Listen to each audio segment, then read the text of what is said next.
언론인으로서 우리 사회 문화 간 소통의 징검다리 역할을 해주시는 분이라고 소개하고 싶습니다. 며칠 전 저는 이분이 쓰셨던 외국인 입국정책 관련한 기사의 글을 읽을 수 있었는데요. 역지사지의 태도로라는 문구가 굉장히 기억에 남습니다.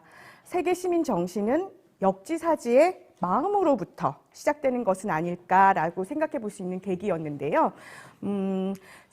재외 동포 교육과 국제교류 교육을 위한 교육과학기술부 직속 국가기관인 국립국제교육원의 운영심사위원이시자 이데일리 신문사 다문화 동포팀의 이희용 자문위원님을 모시고 언론인이 전하는 세계시민과 세계시민 정신이라는 주제의 강연을 청해 듣도록 하겠습니다.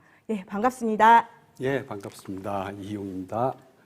저는 이 시간에 다문화의 역사와 언론에 나타난 다문화 현상을 좀 짚어보고요. 세계 시민의 역할에 관해서 함께 생각해 보려고 합니다. 맨 먼저 저희 단군 신화를 좀 이야기를 해보고 싶은데요.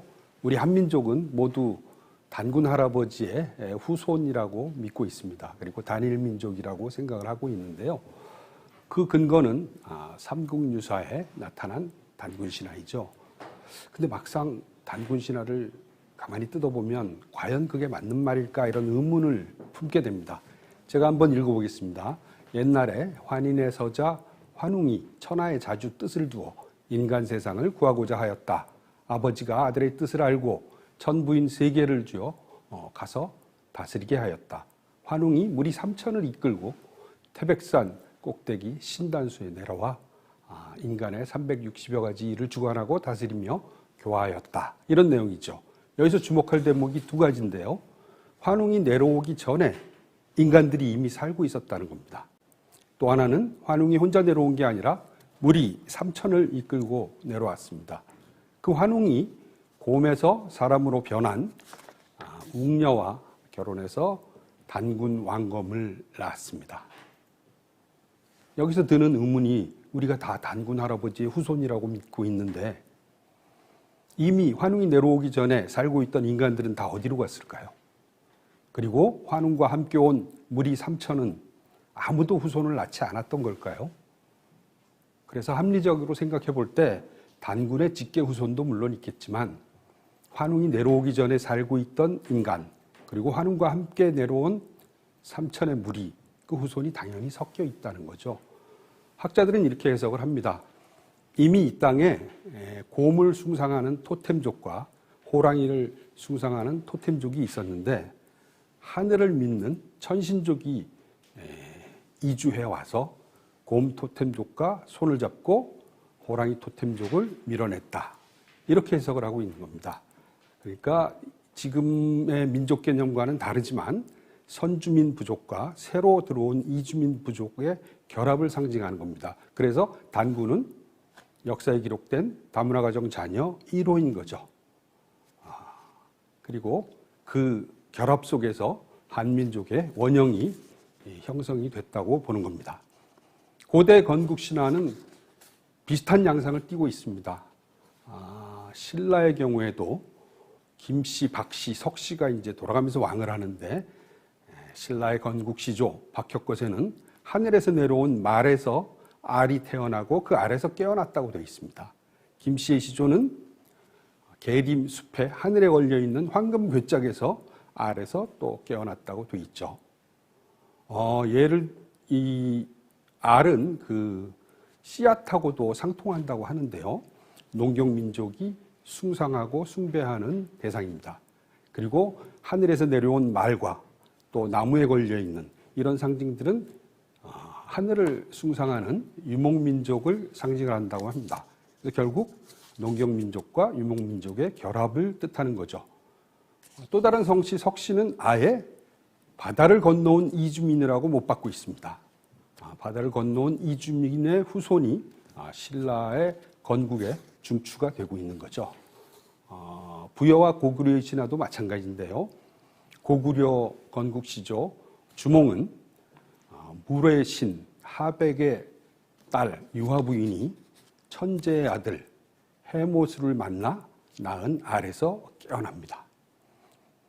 모두 우리나라 고대는 그 이주민과 선주민의 결합에 의해서 나라가 세워집니다. 가야도 마찬가지인데요. 가야는 알에서 깨어난 김수로 왕이 아유타국의 공주 허왕옥을 왕비로 맡습니다. 아유타국은 지금의 인도로 추정이 되고 있는데요. 그 시절에 이미 인도와 한국의 다문화 가정이 생긴 겁니다. 허왕옥은 역사적 기록으로 볼 때 최초의 결혼 이주 여성입니다. 가야에 가면 파사석 탑이라는 돌로 쌓은 탑이 있습니다. 그 설화에 따르면 아유타국의 공주가 배를 타고 가야로 들어올 때 풍랑을 막기 위해서 돌을 싣고 왔다고 하는데요. 그 돌로 쌓은 탑이 지금 김해에 가면 있습니다. 이 돌은 한반도에서 나지 않는 돌이라고 합니다. 이후에도 이주민이 우리나라에 들어와서 살았다는 근거는 여러 차례 확인되고 있습니다. 고구려의 평강공주와 바보온달의 이야기 많이들 아실 텐데요. 역사서에 이렇게 기록이 되어 있습니다. 온달은 비루 먹은 당나귀처럼 우습게 생겼다. 보통 사람과 다르게 생겼다는 것을 저렇게 표현을 한 겁니다. 그리고 바보라고 하는 것은 지능이 떨어져서가 아니라 우리말을 못하기 때문에 소통이 잘 안 돼서 바보라고 불렸다고 해석을 하고 있습니다. 지금 중앙아시아의 러시아 자치공화국 투바 일대에는 온다르라는 이름이 흔하다고 하는데요. 학자들은 이 일대 예전에 고대에 있었던 소그디아 왕국의 왕실 출신이 온달일 것이다. 이렇게 추정을 하고 있습니다. 신라 시대에는 헌광왕 시절에 용왕의 아들 처용이라는 인물이 들어와서 벼슬을 하죠. 용왕의 아들도 당연히 바다에서 건너온 이주민인데 그것도 가까운 일본이나 동남아가 아니라 멀리 아라비아에서 온 것으로 추정을 합니다. 신라향가 처용가를 보면 서울 달 밝은 밤에 하면서 이제 아내를 역신한테 빼앗기는 대목이 나오는데요. 그 역신이 이 자기를 불륜을 목격하고도 체념하는 모습을 보고 감복해서 다시는 당신 얼굴이 그려진 곳에 들어가지 않겠다라고 약속을 하죠. 그래서 처용의 얼굴을 부적으로 쓰는데요. 그만큼 얼굴이 험상궂게 아니면 또 신라인들과 다르게 생겼다는 것을 나타내주는 겁니다. 실제로 경주 일대에서 출토된 유물들을 보면 서역과의 교류를 증명하는 물건들이 많습니다. 황남대총의 그 유리병이 대표적이고요. 은제잔이나 황금보검에 새겨진 문양을 보면 아라베스크, 당시 중동에서 유행하던 무늬가 그 1500년 전에 나타납니다. 그리고 삼국사기에 보면 백성들이 앞다퉈서 사치와 호화를 즐긴다. 이런 대목이 나오는데요. 해외 명품들을 귀족들이 좋아했다는 거죠. 근데 해외 명품이 어디서 나온 거냐? 인도, 페르시아, 인도네시아, 필리핀. 이 당시에 그만큼 먼 나라와 교류가 많았다는 건데요. 그때 당시에 교류를 물건만 한 게 아니죠. 물건이 오고 가면 사람이 따라옵니다. 경주 원성왕의 무덤 괴릉에 보면 무인석상이 있습니다. 그 무인석의 얼굴을 보면 눈은 부리부리하고 코는 우뚝하고 수염은 덥수룩합니다. 영락 없는 지금 중동인의 모습입니다. 고려시대에도 마찬가지입니다. 당시 서역에 유물들이 많이 나타나고 있는데요. 이때 당시에는 교통이 발달하지 않았기 때문에 오가는데 몇 년씩 걸립니다. 그러다 보면 눌러앉는 사람도 많이 있죠. 고려가요 쌍화점을 보면 만두집에 만두 사러 갔더니만 회회아비 내 손목을 쥐더이다. 이 회회아비를 아라비아 상인으로 추정을 하고 있습니다. 단순히 무역을 하러 온 게 아니라 왔다가 아예 자영업, 가게를 차린 겁니다. 고려시대에는 베트남 왕자가 망명을 해서 벼슬을 살기도 합니다. 지금 화산이 씨의 시조 이용상이죠. 이처럼 다문화는 최근에 불거진 현상이 아니라 고대부터 역사적으로 쭉 내려온 일이라는 겁니다. 지금 현재 우리나라에는 외국인 250만 명이 살고 있습니다. 국제결혼 가정인 다문화 가구 또 가구원 수는 인구의 1.8%, 2.2%를 차지하고 있고요. 다문화 학생 수는 전체의 3.5%입니다. 지역에 따라서는 10%를 넘는 곳도 많고요. 어떤 학급에는 절반이 넘는 학생 수가 있는 곳도 있습니다. 체류 외국인의 숫자를 보면 10년 전에 158만이던 것이 2019년에 252만 명으로 피크를 이뤘다가 코로나 때문에 잠시 주춤하죠. 그리고 다시 지금 예전 수준을 회복을 했는데요. 내년이면 불법 체류자를 제외하고도 인구의 5%를 넘을 것으로 추정되고 있습니다. 인구의 5%를 넘으면 다문화 사회로 규정을 하는데요. 그에 따른 제도나 인식의 변화가 필수적이라는 겁니다. 그러나 우리 한국인의 다문화 수용성 지수는 낮은 편입니다. 다문화 수용성을 여성가족부가 3년마다 조사를 하고 있는데요. 다문화 수용성이라는 것은 국제결혼에 대해서 어떻게 생각하는지, 외국인을 이웃으로 둬도 괜찮은지, 외국인 친구가 있는지 이런 내용을 설문조사를 해서 분석한 내용들인데 2015년에 그 지수가 상승했다가 그 이후로는 계속 떨어지고 있습니다. 다행히 청소년 지수는 올라가고 있는데 다문화 추세에 역행하는 이런 인식이 걱정스럽지 않을 수가 없습니다. 그런데 언론 보도에서 나타난 내용을 보면 더 걱정스럽습니다. 2018년에 예멘인들이 제주도에 400여 명 입국해서 난민 신청을 낸 일이 있었습니다. 그때 보도를 보면 테러 분자가 숨어 들어왔을 수도 있다. 그다음에 예멘 난민들이 마약을 복용하다 발각됐다. 이런 보도들이 나왔습니다. 그러나 지금 4년이 흐른 뒤에 그 400여 명의 예멘 난민들이 지금 인도적 체류 허가를 받고 국내에 체류하고 있는데 그들이 범죄에 연루됐다거나 말썽을 일으켰다는 보도는 나온 적이 없습니다. 과장이 됐다는 거죠. 코로나 때도 이런 외국인 혐오 보도가 많았는데 대표적으로 중국 동포 또 중국인들이 모여 사는 곳에 그 유생 상태를 과장하는 이런 보도도 있었고요. 최근에 외국인 마약 범죄가 늘고 있다는 보도도 나오는데 이게 사실 여부를 떠나서 외국인에게 혐오를 부추기는 이런 방식으로 보도되는 것에 걱정을 하지 않을 수 없습니다. 근데 그게 이제 우리나라만의 문제가 아닙니다. 외국에서도 특히 이민사회를 먼저 경험한 미국과 유럽 등에서도 그런 현상이 벌어지고 있는 게 문제인데요. 이민자로 이루어진 미국에서도 이민에 반대하는 법령과 제도들이 계속 되고 있습니다. 지난번에 트럼프 대통령이 좀 어떤 돌출적인 행동으로 해서 그런 정책을 취하지 않았나 싶었는데 그게 아니라 후임자인 바이든 대통령도 마찬가지의 기조를 이루고 있습니다. 영국이 유럽연합을 탈퇴한 가장 핵심적인 이유도 이민정책, 또 반난민 이런 정서 때문이라고 합니다. 일본에서도 혐한 시위가 계속 벌어지고 있고 난민 수용의 모범국이라고 하는 독일에서도 난민 반대 시위가 극심합니다. 그리고 톨레랑스의 나라라고 하는 포용의 나라 프랑스에서도 극우 세력이 약진하고 있고 이탈리아에서는 무솔리니 이후 100년 만에 극우 정당이 집권을 했습니다. 세계화가 진행될수록 갈등은 더 커지고 있습니다. 지금 우크라이나와 러시아의 전쟁, 또 이스라엘과 팔레스타인. 정말 역사가 거꾸로 간다라는 느낌을 받을 때가 많은데요. 사실 지금 지구촌의 문제는 대부분 개별 국가가 해결할 수 없습니다. 그래서 인류가 지혜를 모으고 각국이 힘을 합쳐야 되는데 세상은 이제 거꾸로 가고 있습니다.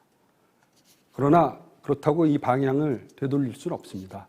이 다문화의 문제, 이주민의 문제는 피할 수 없는 현상이니까 받아들여야 된다, 어쩔 수 없이 견뎌야 된다 이런 차원이 아니고요. 다문화와 다양성이 인류를 발전시키고 풍요롭게 한다라는 정신을 찾아야 된다고 봅니다. 미국의 학자는 이런 얘기를 했습니다.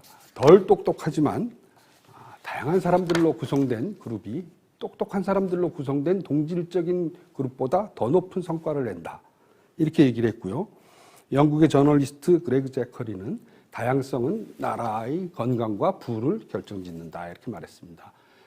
똑같은 방식으로 생각하고 똑같은 가치관을 갖고 자란 사람들만 모여 있으면 오류도 많이 나타나고 발전을 못한다는 얘기입니다. 불교 속담에도 바보 셋이면 문수보살의 지혜가 나온다, 이런 말이 있습니다. 이것을 이론화한 것이 3T 이론인데요. 톨러런스, 포용성이 큰 곳에 탤런트, 재능이 있는 사람이 모이고 그곳에 테크놀로지, 기술 혁신이 일어난다는 가설입니다. 이 지표를 통해서 글로벌 창의 지수, GCI 지수를 체계화한 것이 캐나다 토론토대 그 연구소인데요. 여기 보면 호주, 미국, 뉴질랜드, 캐나다처럼 이제 이민 국가, 그다음에 덴마크, 핀란드, 아이슬란드 이런 북유럽 국가들이 상위권을 형성하고 있습니다. 한국과 이스라엘 그리고 일본 등은 기술력은 높은데 반해서 포용성은 많이 떨어져서 종합 점수가 낮습니다.